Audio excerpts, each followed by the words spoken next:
திருப்பூரில் ரங்கராஜ் பாண்டே, மணிகண்டன், பழனி, எழிலரசி, கபிலா விசாலாட்சி, ஹேமவர்த்தினி, நாராயண கோவிந்தன் பங்கேற்கும் சாணக்கியாவின் சில் பட்டிமன்றம் ஆகஸ்ட் 8 சனி மாலை 6 மணிக்கு. இடம் காயத்ரி மஹால், காங்கேயம் ரோடு, திருப்பூர். அனைவரும் வருக. அனுமதி இலவசம். கடந்த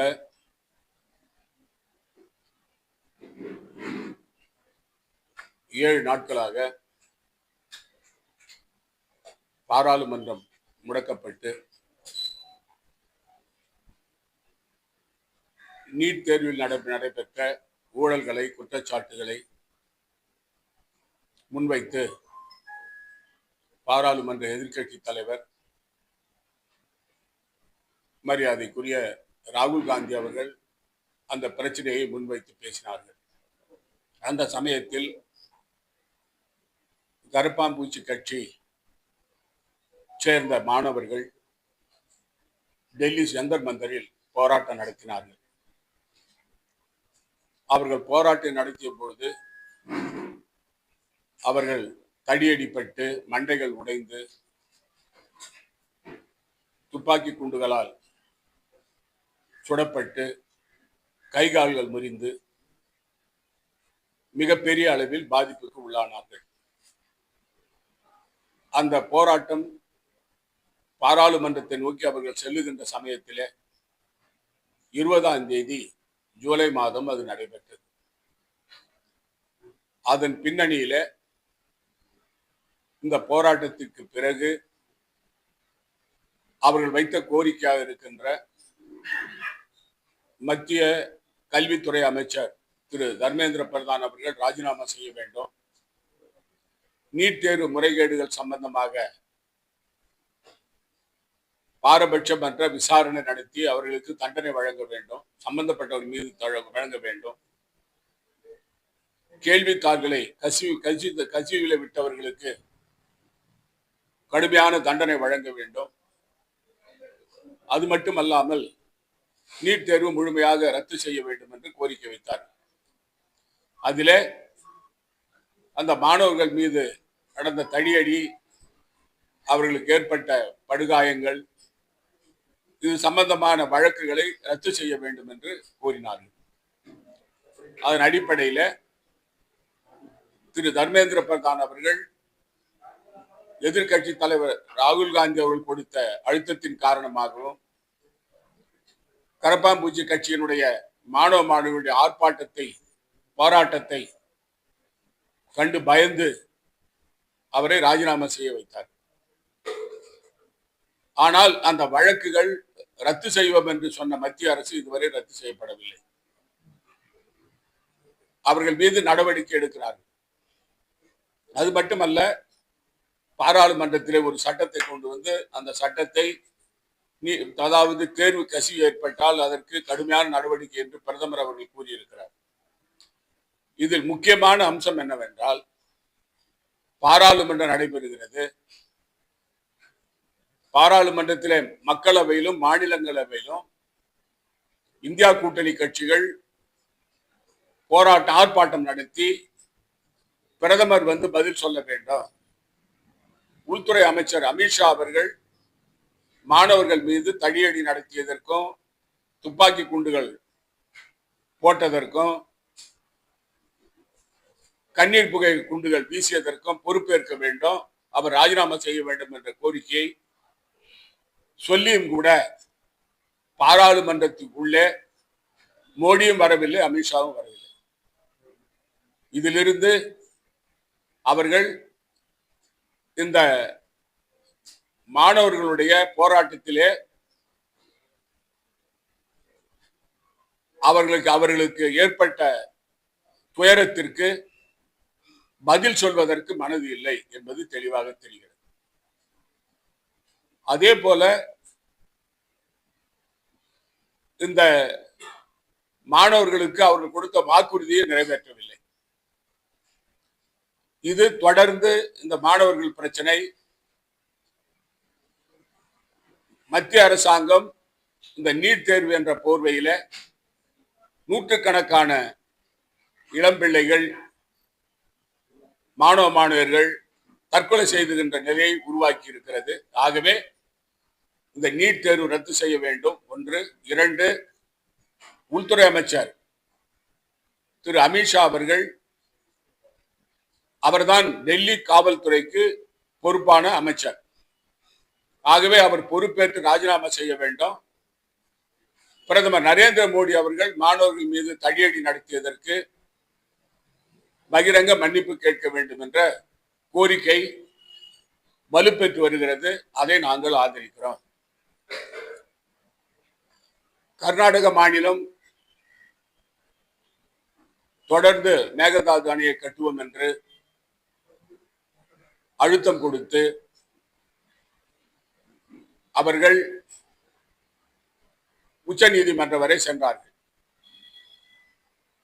தமிழ்நாடு அரசு அந்த மேகதாது அணையை கட்டினால் தமிழ்நாட்டில் உள்ள காவிரி படுகையில் உள்ள விவசாயிகள் எல்லாம் பாதிக்கப்படுவார்கள். ஆகவே அதை கட்டுவதற்கு மத்திய அரசு அனுமதிக்க கூடாது என்று தெளிவாக கூறியிருக்கிறார்கள். ஆனால் கர்நாடக அரசு அதை விடுவதாக இல்லை. கர்நாடகத்தில் பாரதிய ஜனதா ஆட்சியில் இருந்த போதும் சரி, இப்பொழுது காங்கிரஸ் ஆட்சியில் இருக்கும் போதும் சரி, அந்த மேகதாது அணையை கட்டுவோம் என்று கர்நாடக அரசு கங்கணம் கட்டி கொண்டிருக்கிறது.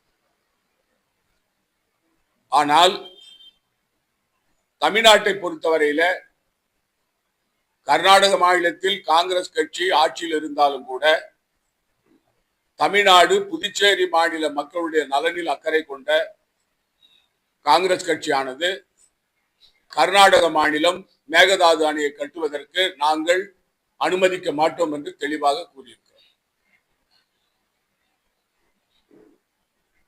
கர்நாடகத்தில் பாரதிய ஜனதா கட்சியானது காங்கிரஸ் கட்சி ஆட்சியை எதிர்த்து போராட்டம் நடத்துகிறது. தமிழ்நாட்டில் அனைத்து கட்சிகளும் ஒருமித்த கருத்தோடு மேகதாது அணையை கட்டக்கூடாது என்று நாம் வலியுறுத்தி வருகிறோம். இந்த சூழ்நிலையில் மத்திய அரசானது அதனுடைய நிலைப்பாடு என்ன? மத்திய அமைச்சர் அவர்கள் கர்நாடக அரசு மேகதாது அணையை கட்டுவதற்கு நாங்கள் ஒப்புதல் அளிக்கிறோம் என்று கூறியிருக்கிறார்கள். மத்தியில் ஆளுவது பாரதிய ஜனதா அரசு. மத்திய அரசு நடுநிலையாக இருந்து தமிழ்நாட்டினுடைய உரிமையை காப்பாற்ற வேண்டிய கடமை, பொறுப்பு பாரதிய ஜனதா அரசுக்கு உண்டு. புதுச்சேரி மாநிலத்திற்கும் அதில் பங்கு உண்டு. என்றால் புதுச்சேரி மாநிலம் காரைக்கால் பகுதி கடமடை பகுதி என்பதனால இந்த பகுதிக்கும் எங்களுக்கு அதற்கு தேவையான நம் காவிரி படுகையில் உள்ள காரைக்கால் பகுதி விவசாயிகளுக்கும் இந்த மேகதாது அணையால் பாதிப்பு ஏற்படும். ஆகவே புதுச்சேரி மாநில முதலமைச்சர் மௌனம் காக்காமல் இந்த மேகதாது அணை விவகாரத்தில் உச்ச நீதிமன்றத்தில் மனு தாக்கல் செய்ய வேண்டும். அது மட்டுமல்லாமல் அனைத்து கட்சி கூட்டத்தை அழைத்து கூட்டி முதலமைச்சர் அவர்கள், புதுச்சேரி மாநில முதலமைச்சர் அவர்கள் இதற்கு தீர்வு காண வேண்டும். வாய் மூடி மௌனமாக இருந்தால் காரைக்கால் பகுதி விவசாயிகளுடைய வாழ்வாதாரம் பாதிக்கப்படும். ஆகவே தமிழ்நாட்டினை பொறுத்தவரையில தமிழ்நாட்டு முதலமைச்சர் அவர்கள் அதிகாரிகளை அழைத்து பேசி மேகதாது அணை சம்பந்தமாக அணை கட்டுவதற்கு எதிர்ப்பு தெரிவிப்பதற்கான நடவடிக்கை எடுத்து வருகிறார். அங்கேயும் அனைத்து கட்சி கூட்டத்தை கூட்ட வேண்டும் என்ற கோரிக்கை முன்வைக்கப்பட்டிருக்கிறது. புதுச்சேரி மாநிலத்திலும் திரு ரங்கசாமி அவர்கள் அனைத்து கட்சி கூட்டத்தை கூட்டுவதற்காக நடவடிக்கை எடுத்து மேகதாது அணை கட்டாமல் இருப்பதற்கும் காவிரி நதிநீர் முறையாக காரைக்கால் பகுதி கிடைப்பதற்கும் ஆவணம் செய்ய வேண்டும் என்று நாங்கள் கேட்டுக்கொள்கிறோம். முதலமைச்சர் அவர்கள் மருத்துவக் கல்லூரியுடைய உரிமையாளர்களை அழைத்து பேசி நாங்கள் 43 இடங்கள் அதிகமாக பெற்றுவிட்டோம் என்று அறிக்கை விட்டிருக்கிறார். அதாவது மொத்தம் 900 இடம் இருக்கு. அதுல 50% வந்து புதுச்சேரி மாநிலத்துக்கு கிடைக்கணும். ஆனா நமக்கு கிடைக்கிறதே வந்து 293. நான் முதலமைச்சராக இருந்த சமயத்துல கிரண்பேடி அம்மையாருக்கு ஒரு கோப்பை அனுப்பினேன்.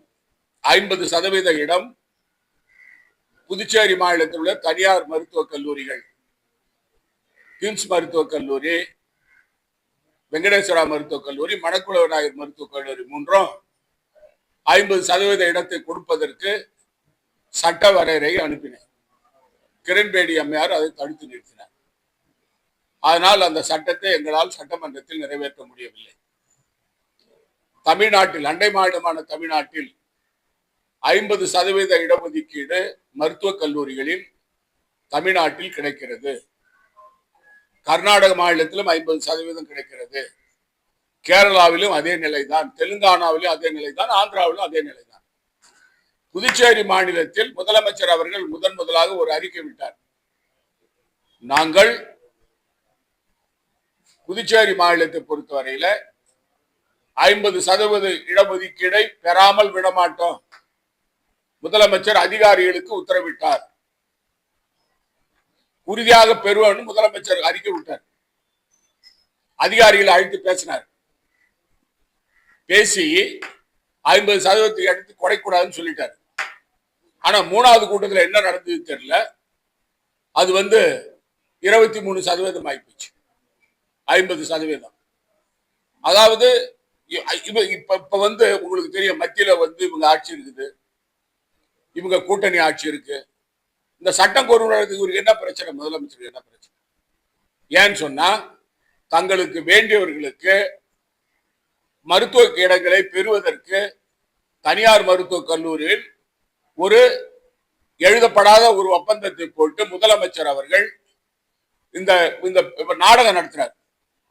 இந்த அதிகாரிகள் ஆட்சி பேசுற, இந்த மருத்துவக் கல்லூரி ஆட்சி பேசுற நாடகம் நடத்தி ஒன்றும் பெரிய அளவில் வந்து இவரால் அந்த மருத்துவக் கல்லூரியிலிருந்து இடத்தை பெற முடியவில்லை. என்ன காரணம்னா, நான் தெளிவா சட்டமன்றத்தில் நான் சொன்னேன், இடம் நம்ம இடம், நிலம் நம்மளுது, தண்ணீர் நம்மளுது, மின்சாரம் நம்ம கொடுக்கிறோம், கட்டமைப்புக்கான அனுமதி நம்ம கொடுக்கிறோம். எல்லாத்தையும் பெற்றுக்கொண்டு அவர்கள் கொள்ளை லாபம் அடிப்பதற்கு இந்த ஆட்சி அதற்கு சாதகமாக செயல்படுகிறது. இதனால்தான் வந்து முதலமைச்சர் திரு ரங்கசாமி அவர்கள் மக்களுக்கு கொடுத்த வாக்குறுதி பிரகாரம் 50% இடஒதுக்கீடை தனியார் மருத்துவக் கல்லூரியிலிருந்து பெற முடியுமா, முடியாதா? இதற்கு பதில் சொல்லணும். நான் 43 சீட்டு அதிகமா வாங்கினு சொல்லி மார்த்தட்டி கொள்வது என்பதெல்லாம் ஏற்றுக்கொள்ள முடியாது. அப்புறம் இப்ப இன்னைக்கு வந்து 1ஆம் தேதி ஆயிப்போச்சு, 12 நாள் ஆகுது. துணைநிலை ஆளுநருக்கு முதலமைச்சர் அவர்கள் இலாக்காக்களை ஒதுக்கி கொடுக்க வேண்டும், அமைச்சர்களுக்கு ஒதுக்கி கொடுக்க வேண்டும் என்று கடிதம் அனுப்பி, இதுக்கு இடையில பல முறை நாங்கள் கோரிக்கை வைத்திருக்கிறோம், பேட்டி கொடுத்திருக்கிறோம். இதுல வந்து துணைநிலை ஆளுநருக்கு முதலமைச்சரால் அனுப்பப்படுகின்ற அமைச்சர்களுக்கு இலாக்கா ஒதுக்க வேண்டும் என்று கொடுக்கின்ற அந்த கோப்பை நிறுத்தி வைப்பதற்கு அதிகாரம் கிடையாது. அது முதலமைச்சருடைய அதிகாரம். முதலமைச்சர் அமைச்சர்களுக்கு இலாக்கா கொடுப்பது சம்பந்தமாக எந்தெந்த இலாக்கா எந்தெந்த அமைச்சருக்கு கொடுக்க வேண்டும் என்பது முதலமைச்சருடைய அதிகாரம். அது இந்திய அரசியலமைப்பு சட்டத்தில் கூறப்பட்டிருக்கிறது. இதுல துணைநிலை ஆளுநருக்கு எந்த பங்கும் கிடையாது. அந்த கோப்பு கெசட்ல போடுறதுக்கு கவர்னர்கிட்ட போய் கையெழுத்து வாங்கணும், அவ்வளவுதான். அதுதான் அவருடைய பங்கு. அதை திருத்துவதற்கோ மாற்றுவதற்கோ கவர்னருக்கு அதிகாரம் கிடையாது. ஆனால் நான் ஏற்கனவே சொன்னது போல துணைநிலை ஆளுநர் அவர்கள் ஒரு அரசியல் சாசன நெருக்கடியை புதுச்சேரி மாநிலத்தில் உருவாக்கி இருக்கிறார். Emergency, constitutional emergency. 12 நாளா வந்து இலாக்கா ஒதுக்கல. அதுக்கு முன்ன 2.5 மாசமா நிர்வாகத்துல எந்த வேலையும் நடக்கல. ஒரு அதாவது இந்திய அரசியலமைப்பு சட்டத்தை காப்பாற்ற வேண்டிய ஒரு துணைநிலை ஆளுநர் ஒரு கான்ஸ்டிடியூஷனல் எமர்ஜென்சியை உருவாக்குறார். அந்த கோப்பை நிறுத்தி வைக்கிறதுக்கு என்ன காரணம்? அதுக்கான காரணமும் வரல. முதலமைச்சரை கேட்டா எதுக்காக நிறுத்தி வச்சாரு எனக்கு தெரியலன்னு சொல்றாரு. முதலமைச்சர் திரு ரங்கசாமி அவர்கள் நான் கேட்டுக்கொள்கிறேன், உங்களால அமைச்சர்களுக்கு இலாக்காக்கள் ஒதுக்கி கொடுப்பதற்கான கோப்புகளை கூட ஒப்புதல் பெற முடியவில்லை என்றால் நீங்கள் முதலமைச்சராக இருக்க தகுதி இல்லாதவர். அவர் ராஜினாமா பண்ணிட்டு வெளியில வரணும். ஆனா முதலமைச்சர் ரங்கசாமி பத்தி எல்லாருக்கும் தெரியும். அவருக்கு முதலமைச்சர் நாற்காலியை தவிர வேற ஒண்ணும் அவருடைய கனவு கிடையாது. முதலமைச்சர் நாற்காலி தான் அவருக்கு இருக்கணும். அதனால அவரு எல்லா காம்ப்ரமைஸுக்கும் ரெடி, எதையும் விட்டு கொடுக்க தயார் அவர் முதலமைச்சர் பதவிக்காக. ஆனா அவர் ஒன்று சொல்லியிருக்காரு, அது வீடியோவில் நான் பார்த்தேன். எந்த நேரத்தில் கணக்கு தீர்க்கணுமோ அந்த நேரத்தில் கணக்கு தீர்ப்பேன்னு சொல்றாரு. யாரு கணக்கு தீர்க்க போறாரு? இவர் பிஜேபி கணக்கு தீர்க்க போறாரா இல்லது இவங்க மந்திரிகளை கணக்கு தீர்க்க போறாரா ஒன்றும் தெரியல. அது அவரு தான் சொல்லணும். ஏன்னா இது ஒரு மர்மமா இருக்கு. முதலமைச்சருடைய அந்த கூற்று மர்மமாக இருக்கு. அவர் இல்ல துணைநிலை ஆளுநர் கணக்கு தீர்க்க போறாரா, யாரை கணக்கு தீர்க்க போறாருன்னு தெரியல. ஆனா துணைநிலை ஆளுநர் இந்த அவருடைய இந்திய அரசியலமைப்புக்கு மாறுபட்ட முரண்பாடான விதிமுறைகளுக்கு மீறிய செயலாகத்தான் நான் இதை பார்க்கிறேன். அந்த கோப்பை அவரு ஒப்புதல் கொடுக்காத நான் பார்க்கிறேன். இந்த ஆட்சியாளர் மீது எங்களுக்கு நிறைய அதிருப்தி இருக்கு. இந்த ஆட்சியாளர் ஆள தெரியாதவர்கிட்ட நான் தெளிவா சொல்றேன், பலமுறை சொல்லி இருக்கிறோம். மக்கள் வாக்களிச்சாங்க, மக்கள் தீர்ப்பை நம்ம ஏத்துக்கணும். ஆனா கடந்த 5 வருடம் நடந்தது, ஊழல் நடந்தது. இனியாவது திருந்துவாங்கன்னு பார்த்தோம், அதுவும் இல்லை. ஆனா துணைநிலை ஆளுநர் தன்னுடைய கடமையை செய்ய தவறிவிட்டார். அவருக்கு இந்திய அரசியலமைப்பு சட்டத்தால் கொடுக்கப்பட்டுள்ள அதிகாரத்தை மீறி இருக்கிறார். இந்த கோப்புகளை 12 நாட்கள் வைத்திருக்க வேண்டிய அவசியம் இல்லை. அது மட்டும் இல்ல, நேற்றைய தினம் தங்களுடைய முன்னாள் கூட்டணி கட்சியாக இருந்த திராவிட முன்னேற்ற கழகத்தை சேர்ந்த சட்டமன்ற உறுப்பினர்கள் எல்லாம் போய் பார்த்திருக்கிறாங்க. இன்னும் ஒரு நாட்கள்ல துணைநிலை ஆளுநர் ஒப்புதல் அளிப்பார், கோப்புக்கு ஒப்புதல் அளிப்பார் சொல்லியிருக்காங்க. ஆனா என்ன பொறுத்த வரைக்கும் துணைநிலை ஆளுநர் தன்னுடைய ஜனநாயக கடமையை செய்ய தவறியதால் அவர் துணைநிலை ஆளுநர் பதவியை ராஜினாமா செய்ய வேண்டும். ஆனா அவர் பேர்ல யாரும் நடவடிக்கை எடுக்க மாட்டாங்க. ஏன்னா மேல இருக்கிறது மோடி அரசாங்கம், பிரதமர் மோடி அவர்கள் அதை பத்தி கவலைப்பட மாட்டாரு. ஆனா இதுல பாதிக்கப்பட போறது புதுச்சேரி மாநில மக்கள். புதுச்சேரி மாநில மக்களுடைய வாழ்வாதாரம், புதுச்சேரி மாநில மக்களுக்கான உரிமை, மக்களால் தேர்ந்தெடுக்கப்பட்ட அரசுக்கு உள்ள அதிகாரம், இதையெல்லாம் அடித்து நொறுக்கப்பட்டிருக்கிறது துணைநிலை ஆளுநர். இவர் 2 நாள் கழிச்சு கொடுக்குறேன்னு சொல்றாரு. என்ன காரணம்? விளக்கமாக சொல்லணும் இல்ல. இந்த கோப்புல முதலமைச்சர் அனுப்பின கோப்புல தவறு இருக்குது, அவர் சரியா அனுப்பின கோப்புன்னு சொல்லலாம். அதுவும் சொல்லல. துணைநிலை ஆளுநர் அந்த கோப்பை எதுவும் பேசாம வைத்திருப்பதற்கு காரணம் என்ன? இதுக்கு துணைநிலை ஆளுநர் நேரடியா பொறுப்பேற்கணும். ஏற்கனவே அதை சொல்லி இருக்கிறான். துணைநிலை ஆளுநர் அதாவது சங்கியா செயல்படுறாரு. அவருடைய அலுவலகம் பாரதிய ஜனதா கட்சியுடைய தலைமை அலுவலகமா இருக்கு. பாரதிய ஜனதா கட்சியை சேர்ந்தவங்க தான் அவரை போய் பார்க்க முடியும், மற்ற கட்சிக்காரர்கள்லாம் பார்க்க முடியாது. இப்படிப்பட்ட ஒரு பாரதிய ஜனதாவுடைய விசுவாசியாக இருக்கிற ஒருவர் புதுச்சேரி மாநிலத்தில் துணைநிலை ஆளுநராக இருக்காரு. அதனால இப்பொழுது ஏற்பட்டிருக்கிற கான்ஸ்டிடியூஷனல் எமர்ஜென்சி, அரசியல் நெருக்கடிக்கு துணைநிலை ஆளுநர் காரணம். ஆகவே அவர் பொறுப்பேற்று ராஜினாமா செய்ய வேண்டும். ஏதாவது துணைநிலை ஆளுநர் அவர்களிடம் இந்த இலாக்கா ஒதுக்குவதற்கு ஒப்புதல் வாங்க முடியாத முதலமைச்சர் அவருடைய அமைச்சரவை ராஜினாமா செய்யணும்.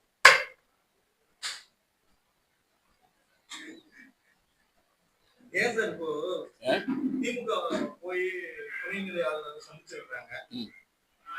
திமுக ஏற்கனவே ஒரு போராட்டம் பண்ணிருக்காங்க.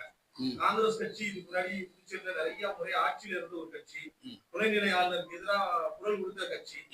நீங்க எந்த விதமான ஒரு போராட்டம் எங்க போராட்டம் நடத்துறாங்க? எங்க நடத்துறாங்க போராட்டம்? அசம்பிளி அசம்பிளில சட்டமன்ற உறுப்பினர்கள் பேசுறது நாம் கட்சி போராட்டம் நடத்துச்சா? நான் சொல்றேன் சார், நான் வந்து அறிக்கை கொடுத்தோம். நான் இது சம்பந்தமா ரெண்டு பேட்டி கொடுத்துருக்கிறேன். தொலைக்காட்சிக்கு நான் கொடுத்துருக்கிறேன்.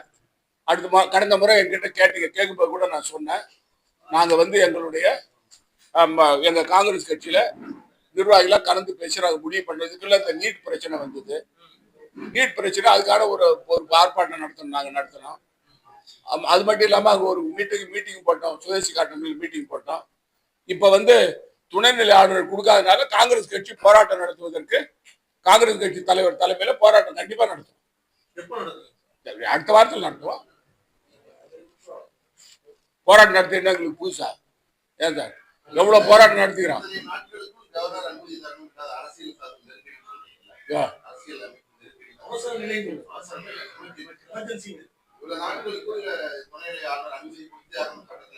அனுமதியே தேவையில்லை சார். துணைநிலை ஆளுநர் அனுமதியே தேவையில்லை சார். கெசட்ல நோட்டிபிகேஷன் மட்டும் தான் அவர்கிட்ட கையெழுத்து வாங்கணும். யாரு நோட்டிபிகேஷன் போட்ட பிறகு தானே எஃபெக்ட் ஆகும். அது துணைநிலை ஆளுநர் போடுறதுக்கு காரணம் கெசட்ல போடணும். அதுக்காக தான் அந்த கான்ஸ்டிடியூஷனல் நெசசிட்டி. துணைநிலை ஆளுநருடைய இந்த இலாகா அவங்களுக்கு கொடுக்கணும்னு சொல்றதுக்கு அவருக்கு அதிகாரம் கிடையாது. அது என்ன கேட்டா ராஜ்பவன்ல உட்காந்து போய் கேளுங்க. அதான் சொல்றேன் நான், அவர் சங்கியா இருக்கிறாருன்னு சொல்றேன். அவர் பாரதிய ஜனதா அவருடைய அலுவலகம் வந்து பாரதிய ஜனதா அலுவலகம் சொல்றேன். அது பாரதிய ஜனதா கட்சி தானே அவர் சந்திக்க முடியும்னு சொல்றேன். அவர் வந்து இந்த பதவியில இருக்கிறத விட ராஜினாமா பண்ணிட்டு போயிடலாம். யாருங்க? அவர் எதிர்கட்சி தலைவர் போய் பாப்பாரு இல்ல? எதிர்கட்சி தலைவரை பார்க்காம இருக்க முடியுமா? அவரு யாரு? நான் என்ன சொல்றேன் சார், இப்ப நீங்க லிஸ்ட் எடுத்து கவர்னர் மாளிகையில போய் அவரை சந்திச்சு இவங்க லிஸ்ட் எடுங்க. அந்த லிஸ்ட பாருங்க, எவ்வளவு பேரு காங்கிரஸ்கார் போய்கிறாங்க, எவ்வளவு வந்து இவங்க திமுக கார் போய்கிறாங்க, எவ்வளவு பேர் தாவேகார் போய்கிறாங்க, எவ்வளவு அண்ணா திமுக போய் பாருங்க. பாரதிய ஜனதா 95% பாரதிய ஜனதா கட்சி. யாரு? யாருக்கு? யாருக்கு? யாருக்கிட்ட கொடுக்கணும்? 2 பேரையும் ராஜினாமா பண்ண சொன்னா நான் போய் கொடுக்குறோம். எங்களுக்கு என்ன ஆகுது வேலையாது? நாங்க என்ன வந்து அவங்க கூட எங்களுக்கு என்ஆர் கட்சிக்கும் பாஜகவுக்கும் காங்கிரஸுக்கும் ஒட்டும் கிடையாது, உறவு கிடையாது.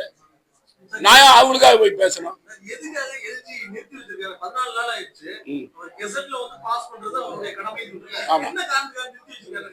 அவர் வந்து அவருடைய பாரதிய ஜனதா கட்சி கொடுத்த அழுத்தத்தின் காரணமாக நிறுத்தி வச்சிருக்காங்க.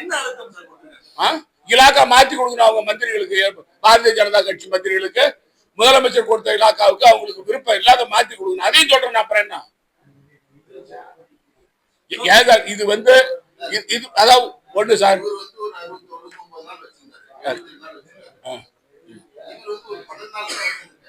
சார் அவர் 79 நாள். அதுதான் நான் என்ன சொல்றேன், துணைநிலை ஆளுநர் ராஜினாமா பண்ணணும், இந்த அமைச்சரவையை கூண்டோட ராஜினாமா பண்ணணும்னு சொல்றேன்.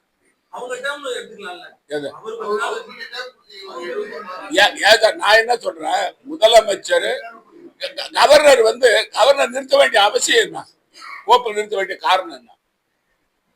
முதலமைச்சராவது அவருக்கு அரசியல் காரணங்கள் உண்டு, கூட்டணி அது. இவர் என்ன எந்த கூட்டணியில் இருக்கிறார்? இவர் பாரதிய ஜனதா கட்சியில் இருக்கிறார்ல. இவர் என்ன என்ஆர் காங்கிரஸ் இவர் பேச்சுவார்த்தை நடத்துறாரு கவர்னர். அந்த பேச்சுவார்த்தை முறிஞ்சு போச்சு. இப்ப நீங்க தானே சொன்னீங்க. அதுதான் நான் பதில் சொல்றேன் உங்களுக்கு. அதுதான் துணைநிலை ஆளுநர் உடனடியாக பதவி விலக வேண்டும். அதாவது கவர்னர் கிட்ட ஒப்புதல் வாங்க முடியாத இந்த என்ஆர் பாஜக கூட்டணி கூண்டோடு விலகணும். கிடையாது சார். நான் கிரண்பேடி கிட்ட சண்டை போட்டேன் நானு. ஆனா 1.5 மணி நேரத்துல கையெழுத்து வாங்கினேன் அந்த அம்மாட்ட நானு, கோப்பை அனுப்பி இலாகா பிரிச்சுல. அதான் நான் பார்க்கும்போது அதானே தெரியுது. அவரை பார்க்கும்போது அப்படி செயல்பாடுகள் இருந்து ஆதரவு அளித்தாங்க சார். உங்களால செய்ய யாரு வெளியில இருந்தாரு? திமுக வந்து கூட்டணியில் இடம்பெற அமைச்சர்கள் இடம்பெறல. இப்ப நீங்க போடுவது நான் திமுக பத்தி நான் சொல்லவே இல்லையா சார். நீங்க 1.5 மணி நேரத்துல வாங்கணும்னு சொன்னீங்கல்ல, அப்ப வந்து உங்களுக்கு அந்த நெருக்கடி எந்த ஏதார் ஓப்பன் அனுப்பினா உடனே கையெழுத்து வாங்கணும் சார். கூட்டணி அவங்களுக்குள்ள பேசிக்கிறாங்க சார். கவர்னர் யா இதுல தலையிடுறாரு? அவர் சங்கீடுனால தலையிடுறாரு சார். இப்போ மேகதாது விவகாரத்துல வந்து கர்நாடகா கவர்மெண்ட் வந்து ரொம்ப உறுதியா இருக்கு. அணை கட்டுவோம், தண்ணி வந்து ஒரு பொட்டு கூட கொடுக்க மாட்டோம் அப்படிங்கறதுல உறுதியா இருக்குது. காங்கிரஸ் கவர்மெண்ட் தான் அங்க நடக்குது. இங்க வந்து உங்களுக்கு பெரிய அளவுக்கு காங்கிரஸ் கட்சி வந்து அழுத்தம் கொடுத்த மாதிரி தெரியல. அதெல்லாம் கிடையாது. நாங்க வந்து தெளிவா வந்து சொல்லியிருக்கிறோம். புதுச்சேரியை பொறுத்த வரைக்கும் சரி, தமிழ்நாட்டை பொறுத்த வரைக்கும் சரி, மிக தெளிவா அந்த ராஜேஷ்குமார் சொல்லியிருக்காரு, மாணிக் தாகூர் சொல்லியிருக்காரு. புதுச்சேரி தமிழ்நாட்டை பொறுத்த வரைக்கும் நாங்கள் மேகதாது அணையை கட்டுவதற்கு நாங்கள் கண்டிப்பா ஏற்றுக்கொள்ள மாட்டோம் சொல்லியிருக்கோம்.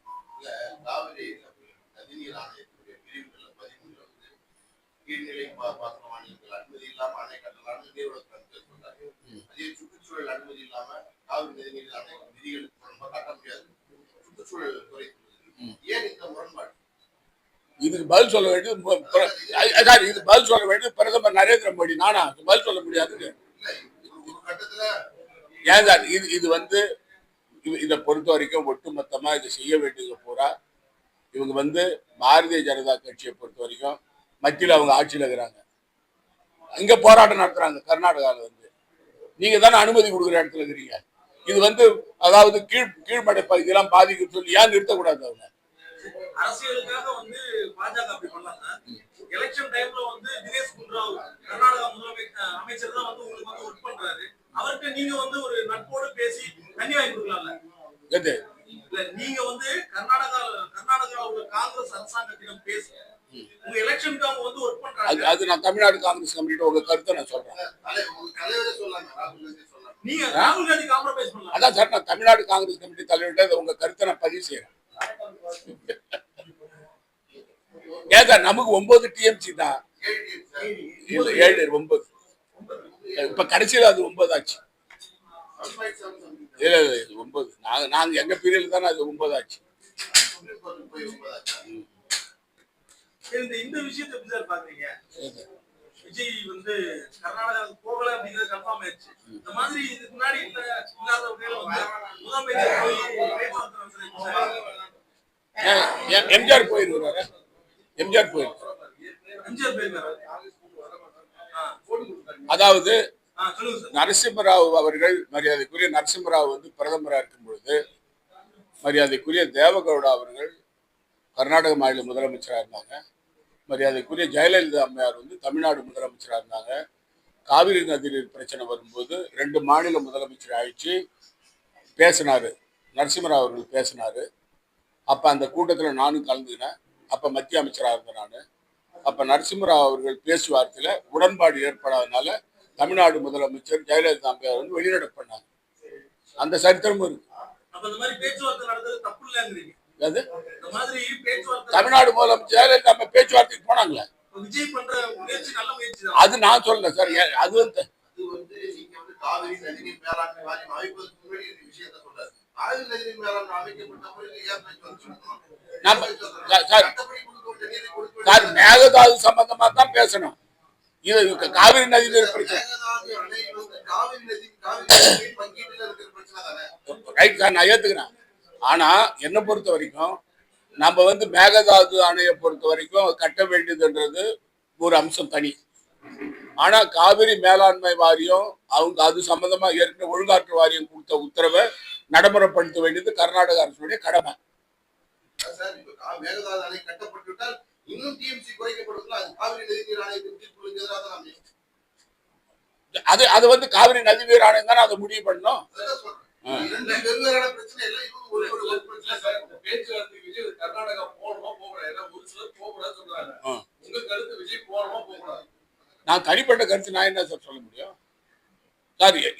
எங்களை பொறுத்த வரைக்கும் நீதிமன்றம் மூலமா தான் இதுக்கு தீர்வு காணணுமே தவிர பேச்சுவார்த்தை மூலமா தீர்வு காண முடியாது.